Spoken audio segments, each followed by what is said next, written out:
डाइभर्टर,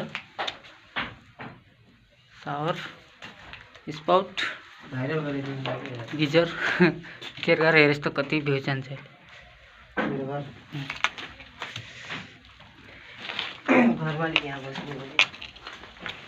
सानो घर मालिक यहाँ बस्ने हो, ठुलो घर मालिक फेरि यहाँ बस्ने हो हैन।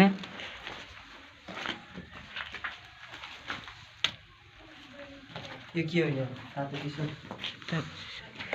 त्यसो भन्दिनु न पुरा हैन बल्ल हुन्छ। यो हेरेस् न भोलि कभर भएर कति दामी भएर आउँछ के यहाँ।